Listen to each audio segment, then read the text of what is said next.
Uttanasana, you may need to bend the knees a little bit to take the thighs backward, but you're going forward with your chest. Then see, do the legs straighten. Or you go forward, you get this far, and you're like, I need to bend my legs a little bit in order to find that bend at the hip. Okay, so let's do this Uttanasana together. And notice I have my hands on the shins. It's a fine place to start. Hands on your hips. So here's the hip. A little bit higher is the pelvis. Find a place that's comfortable. And inhale, and whatever you do, try to make the space greater. If your hands are here, make that distance longer between your hand and your armpit. And then exhale and go forward with your chest. From the bottom of the chest, go forward. And from your legs, go backward. Go backward. Now reach your hands down. And if they can only touch your shins, that's where they are today. That's a good spot. If they're on the floor, touch the floor. Bend the legs a little bit. And as you bend your legs, widen your knees out. Widen your thighs out. And then see if you can extend the legs again. And then bend the knees, widen the knees. And then widen as if you were widening your thighs apart. Press down through your feet and pull the knees up to straighten your legs. Bring your hands to your hips and inhale to come up.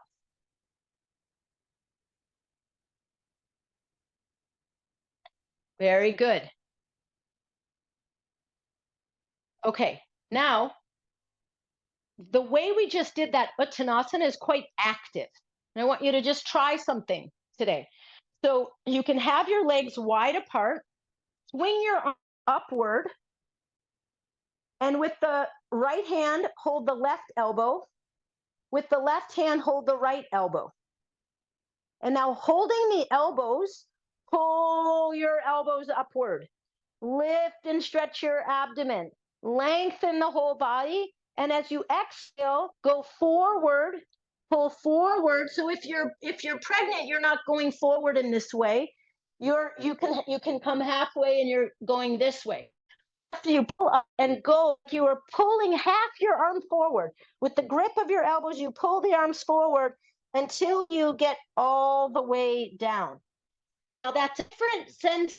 So keep going until your elbows are now closer to the floor. But there's a forward direction. Forward, forward, pulling forward, and then finally you just have to let go. And the head goes down, and the chest releases toward the earth, and the waistline releases, and this can relax your brain.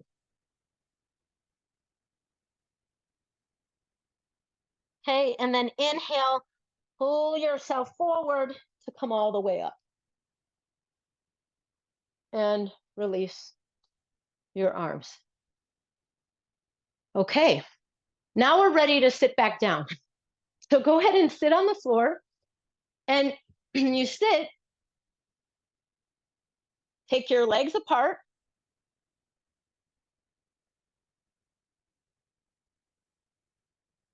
So you widen your right leg to the right, widen your left leg to the left. Now we're not sitting on anything.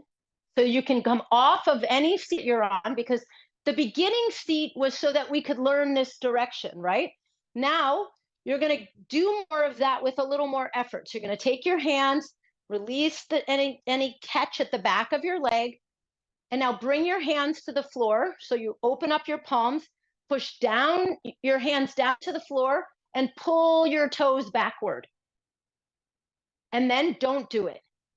So when you don't do it, the feet are floppy, the legs are relaxed.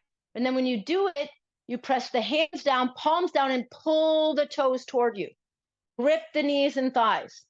Now, down with your hands and lift up from the bottom of your chest. Good. And then you can release. And we're going to do this now with one leg bent. So your legs are going to stay this wide today, but you're going to bend your right leg, just like we were doing in the standing poses, where the foot turns, the knee bends, the hip bends, and you can move that foot in. But look, everything is loose. So I'm not asking you to put the foot against the leg. I'm just saying bend the knee, bend the foot, and there might be some distance. There's a gap here between the pelvis and the foot. That's fine. Okay? With your hands behind, press down. And as you press down with your hands, pull the straight leg toes back. Just pull them back and see if you can relax. And I'm going to have you use your other hand. So one hand has to learn to push down, and the other hand is going to actually push down on the thigh, not the knee, but the thigh. And you're going to feel a little bit more of a release in that hip. Okay, and then release. And when I released, my knee came up. That happens. And then you extend your leg. So watch, when I bend the leg, look at how this is like a pretty obtuse angle. I'm not saying pull everything in. Saying bend the leg so that the foot relaxes, the knee turns, the hip starts to turn. Then with both hands down, you see that you pull the toes back and still this knee is in the air. So you can have one hand down and the other hand on the thigh. And give it a few pumps where you just exhale and you release down so that the foot, the knee, and the hip are getting that turning.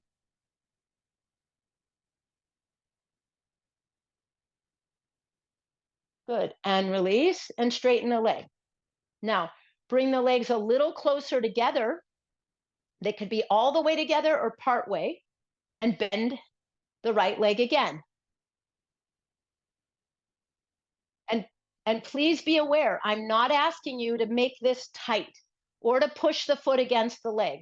Just saying bend in these places where the knee is going to bend, the ankle's releasing, the hip is releasing.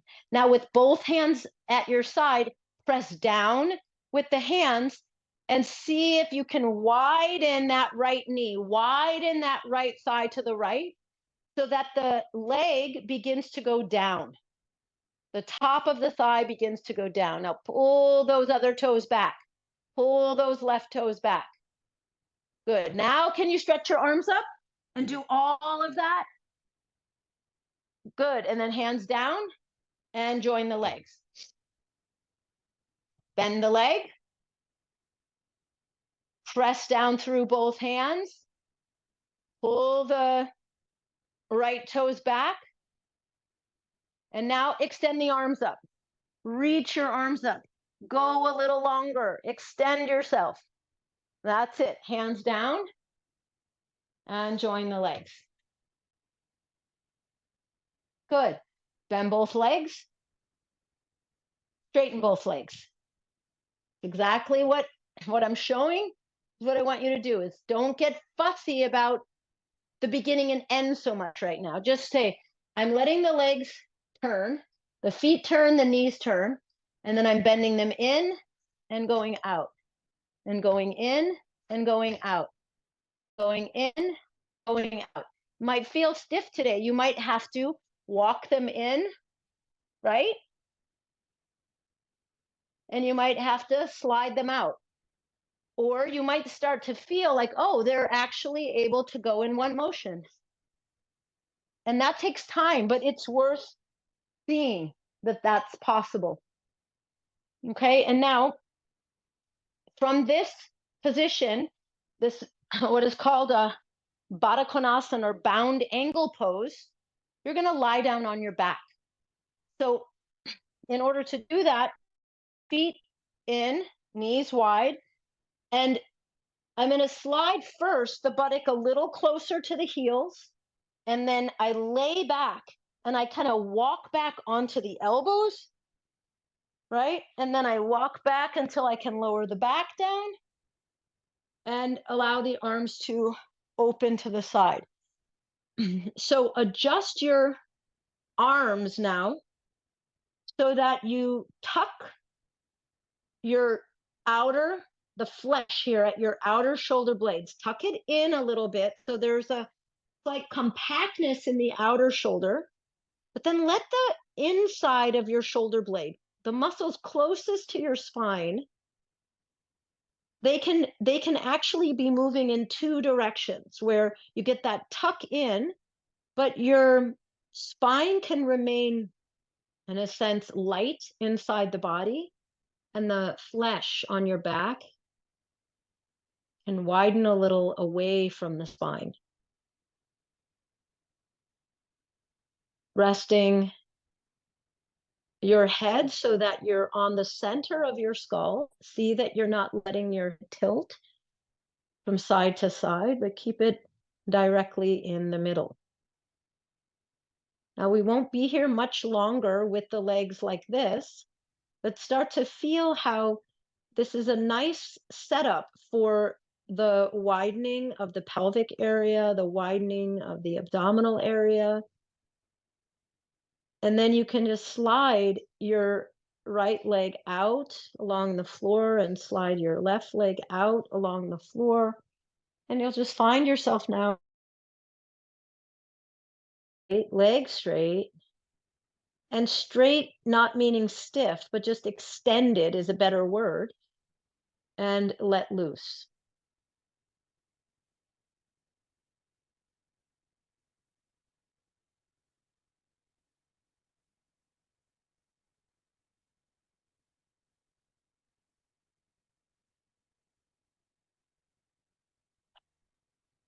Let the limbs fall away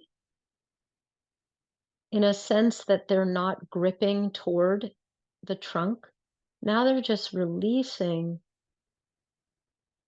as if the inside, the center of the body were unfolding, unfurling outward. Feel the bones of the limbs gravitating downward, the weight of your pelvis releasing downward. And as your limbs release, the pelvic area creates a bowl, like a container for the organs of your body to release toward the back, which is a healthier place for them to be. They work better. The organs do their job much more effectively when they're relaxed and sitting in the back of the body. And it's one reason why sleep is so extremely important, because this horizontal position, being in this way with the earth, relaxes the organs. That's the intestines, it's the kidneys, it's the lungs, it's the heart. All the organs situated inside the trunk relax. When your eyelids close,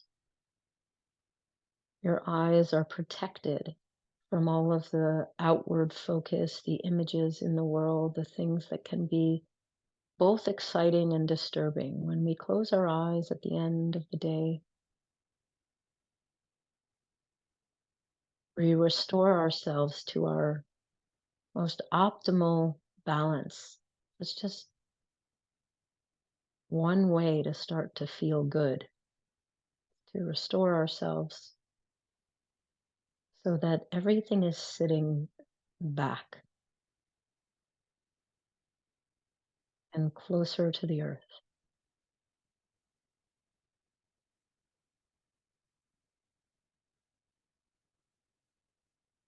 nourished, nourished and supported by the earth.